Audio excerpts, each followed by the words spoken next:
This is SpaceTime, Series 28, Episode 119, for broadcast on the 3rd of October 2025. Coming up on SpaceTime, could the dwarf planet Ceres once have supported life?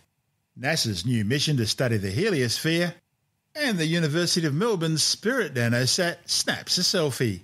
All that and more coming up on SpaceTime. Welcome to SpaceTime with Stuart Gary.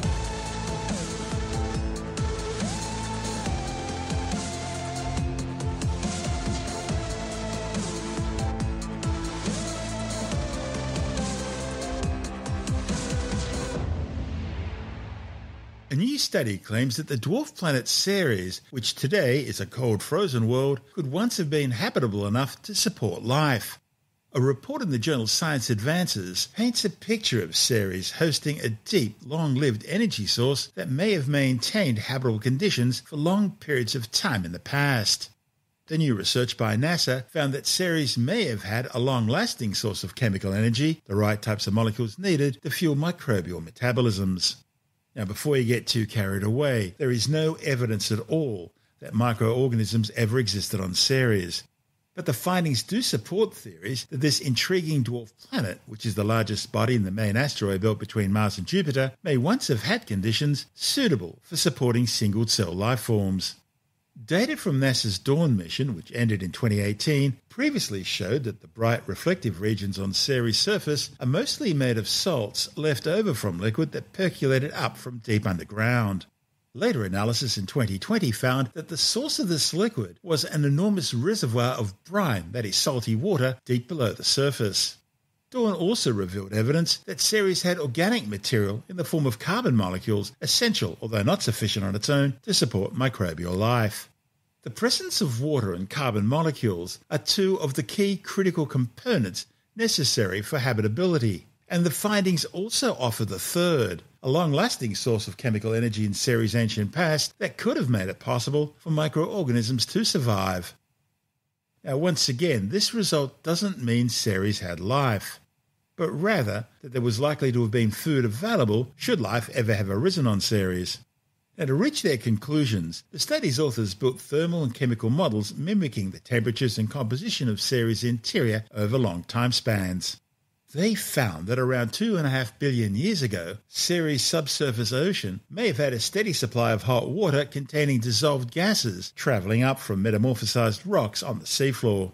The heat would have come through the decay of radioactive elements within the dwarf planet's interior, which occurred when Ceres was still quite young. That's an internal process thought to be common throughout the solar system. The study's lead author, Sam Corville from Arizona State University, worked on the Dawn mission while with NASA's Jet Propulsion Laboratory in Pasadena, California. He says that here on Earth, when hot water from deep underground mixes with the ocean deep-sea hydrothermal vents, the result is often a buffet for microbes, a feast of chemical energy. So this could have big implications if Corville and colleagues determined that Ceres' ocean had an influx of hydrothermal fluid in the past. Of course, the Ceres astronomers know today is likely to be completely uninhabitable. It's cooler with a lot more ice and far less water than what it had in the past. And there's currently insufficient heat from radioactive decay within Ceres to keep that water from freezing. And what liquid remains has now become a concentrated brine. The period when Ceres would most likely have been habitable would have been between 500 million and 2 billion years after it formed. That's about 2.5 to 4 billion years ago, when its rocky core reached its peak temperature. That's when warm fluids would have been introduced into Ceres' underground water supply. And the dwarf planet also doesn't have the benefit of present-day internal heating generated by gravitational tidal actions through the push and pull of orbiting a large planet, like we see in Saturn's moon Enceladus and the Jovian moon Europa. So, Ceres' greatest potential for habitability, fueling energy, was well in the past. But the results have implications for water-rich objects throughout the outer solar system. There are many other icy moons and dwarf planets that are of similar size to the 940-kilometre-wide Ceres, and which also lack the internal heating from the gravitational pull of planets, but could also have had a period of habitability way in their past. This is SpaceTime. Still to come, NASA's new mission to study the heliosphere, and the University of Melbourne's Spirit Nanosat successfully completes the initial phase of its mission to search for gamma-ray bursts. All that and more still to come on SpaceTime.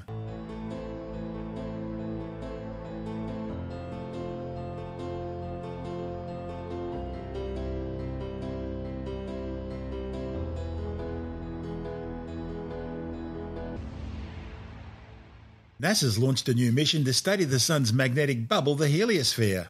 The heliosphere fills the entire solar system, and it helps shield it from interstellar particles and radiation. The new mission, called the Interstellar Mapping and Acceleration Probe IMAP, will help astronomers develop a better understanding of this tenuous solar atmosphere and how events like space weather interact with it. IMAP was launched aboard a SpaceX Falcon 9 rocket, together with NASA's Carruthers Geocorona Observatory and NOAA's SWIFO-L1 spacecraft from Pad 39A at the Kennedy Space Center in Florida. IMAP sensors and detectors will sample, analyse and map particles streaming towards the Earth from the very edges of our solar system and beyond. The mission will also help scientists learn more about the solar wind, the continuous stream of particles flowing out from the Sun, and about energetic particles in the heliosphere. These particles can affect humans in space.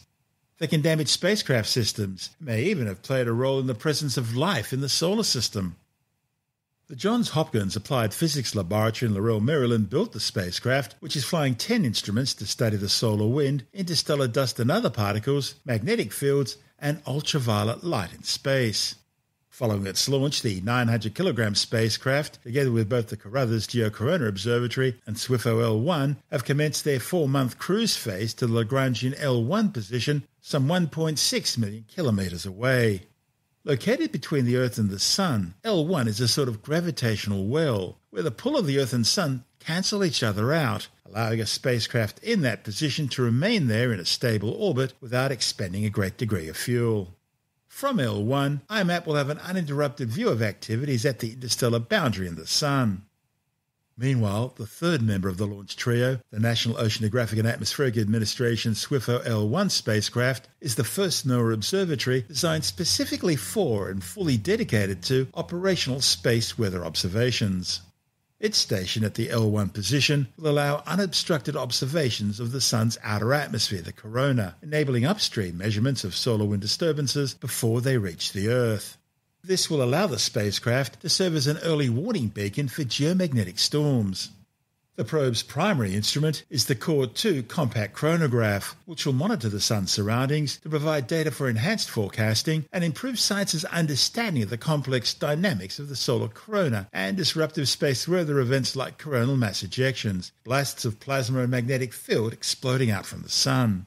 CORD-2 employs a single external occulter, a cylindrical device that blocks the direct sunlight, creating an artificial eclipse. This allows the telescope to exclusively focus on faint details in the corona itself. CORD-2 builds upon the earlier COR-1 instrument, currently operational on NOAA's GOES-19 satellite in geostationary orbit. While COR-1 experiences daily eclipses as the Earth passes between the satellite and the Sun, COR-2 at the L1 position will be able to provide a continuous 24/7 view of the Sun. This location, coupled with a larger field of view and the ability to observe closer to the solar surface, allows COR-2 to capture slightly more images and more rapidly detect coronal mass ejections closer to the solar disk. This means scientists can determine their trajectory, mass and speed with greater accuracy, with the goal of predicting any space weather impact on Earth. Space weather events, also known as geomagnetic storms, are triggered by sustained periods of high-speed solar wind coupled with a southward-directed interplanetary magnetic field component, which facilitates magnetic reconnection and energy transfer at Earth's magnetopause. Understanding the initiation and propagation of coronal mass ejections and their subsequent impact on Earth's magnetosphere is crucial for predicting and mitigating the adverse effects of space weather. The repercussions of geomagnetic storms can range from temporary operational anomalies to significant infrastructure damage.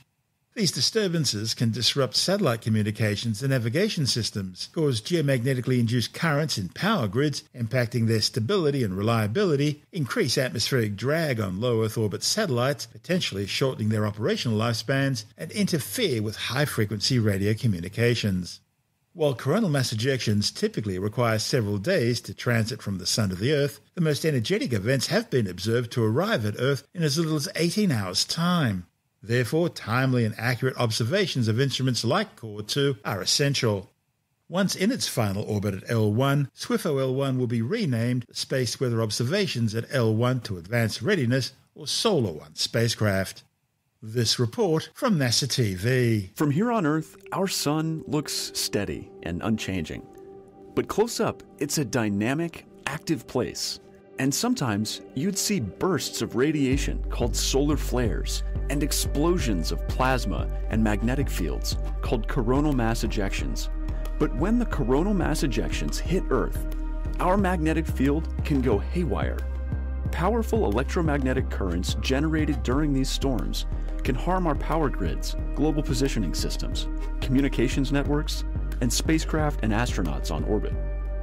Meet SWIFO L1, NOAA's first purpose-built space weather observatory.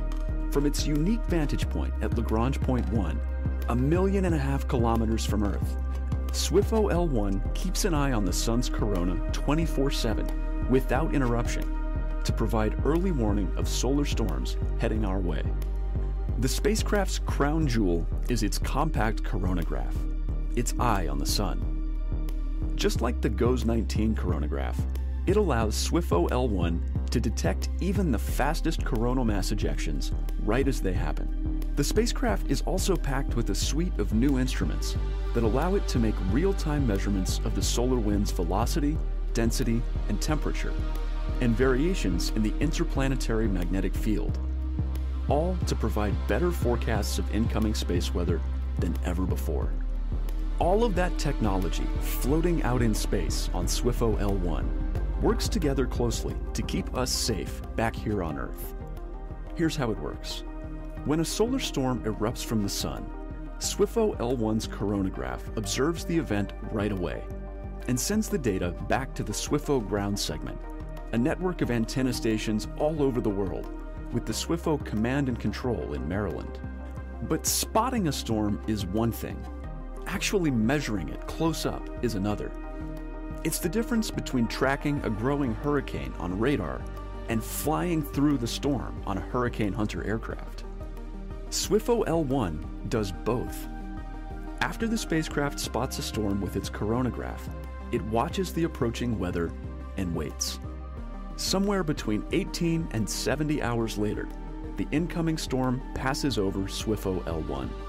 Then, the spacecraft's instrument suite measures the storm's severity and speed and sends that data home too, giving NOAA early warning somewhere between 15 and 60 minutes before the storm arrives at Earth. NOAA's Space Weather Prediction Center in Colorado is constantly on the alert, using all the data SWIFO L1 collects to develop and communicate real-time forecasts and warnings to industry, government agencies, and the public, so they can take action before the storm arrives to minimize its impact. Those actions might include putting satellites into safe mode, rerouting polar airline flights, sheltering in a safe area on the International Space Station, or changing loads on the power grid. In our increasingly technology-dependent world, we're more vulnerable than ever to solar storms. But at the same time, our fleet of space weather satellites is aging out of service after many years of work in the harsh environment of outer space. That's why SWIFO L1 is the first of a new generation of sun-observing spacecraft that NOAA is launching. SWIFO L1 will use its cutting-edge observing technology to provide NOAA forecasters the best and most reliable data available and ensure our nation doesn't go a minute without eyes on the sun, our life-giving but turbulent neighborhood star. This is SpaceTime. Still to come, the University of Melbourne Spirit satellite snaps a selfie. And later in the Science Report, a new study has found that tropical fish are now colonising new habitats in temperate waters. All that and more still to come on SpaceTime.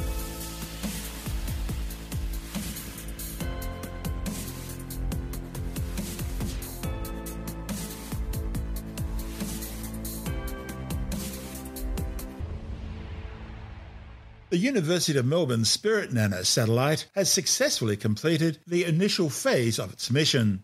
The space industry responsive intelligent thermal nanosatellite Spirit is the first space telescope funded by ESA, the Australian Space Agency, to carry a foreign space agency's scientific instrument as its primary payload.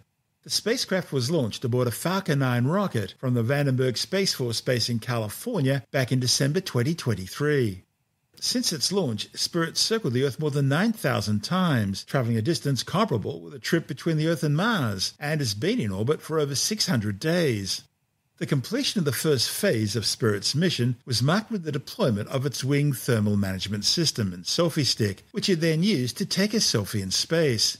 Spirit will be scanning large areas of space using its Hermes X-ray detector to search for gamma-ray bursts, providing an early warning system for astronomers studying these stellar explosions. Spirit's unique wings, designed by the University of Melbourne, helps keep the Space Telescope cool and increases science instrument performance. The prototype miniaturized gamma-ray detector on board was developed by the Italian Space Agency. It was tested by targeting the Crab Nebula pulsar, detecting the supernova remnant in 700 seconds of observation. This is SpaceTime.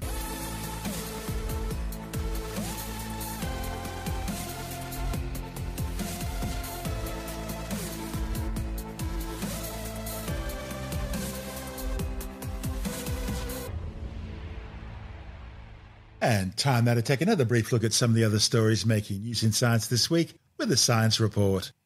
A new study has found that tropical fish are now colonising new habitats in temperate oceans made available to them because of ocean warming. A report in the journal Animal Ecology found that those who shoal alongside neighbours that are native to temperate waters learn local behaviours that help them thrive. The authors found that tropical fish species that live in mixed shoals, not solely among other tropical fishes, become bolder and feed more, which may aid them in surviving for longer and growing larger on temperate reefs. The southward migration of tropical fish isn't new. More than a decade ago, studies found fish normally restricted to the Great Barrier Reef were now swimming happily in Sydney Harbour. New researchers found that children have a similar risk of dehydration and hypothermia in extreme heat as what adults do. The findings, reported in the British Journal of Sports Medicine, contradicts previous advice that kids were more susceptible to heat-related illnesses. The research represents the largest controlled study of its kind, looking at the effects of high temperatures up to 40 degrees Celsius on 68 kids between the ages of 10 and 16. After more than 2 decades of digging and analysing fossils in central Otago, a trans-Tasman team of scientists have now found enough fragments to describe a new species of currawong, an ancient ancestor of the bird that menaces New Zealand today. The findings, reported in the journal Pal Z, suggest that the ancient bird would have been about the same size as the Australian magpie found in New Zealand today, but was probably all black. I think that's meant to be a sports reference. The authors say these fossils show that these magpie ancestors lived in New Zealand some 19 million years ago. And time now for our silliest story of the week.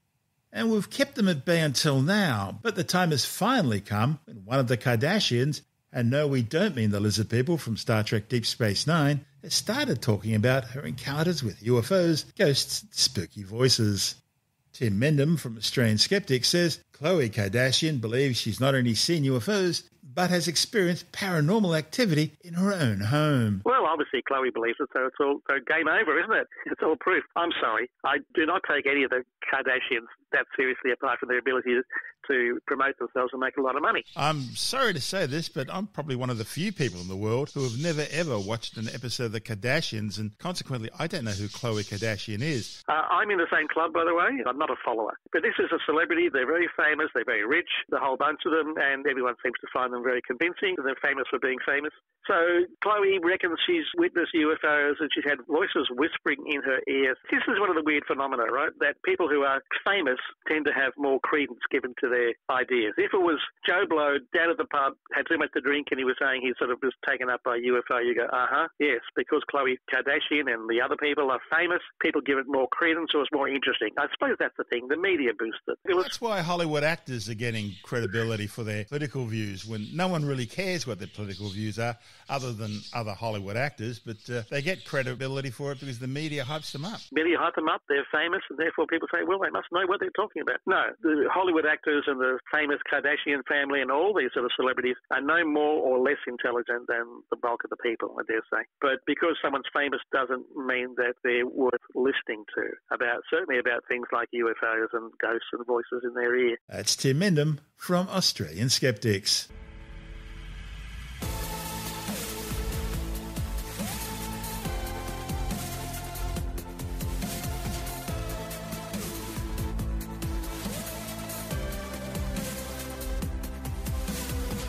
that's the show for now.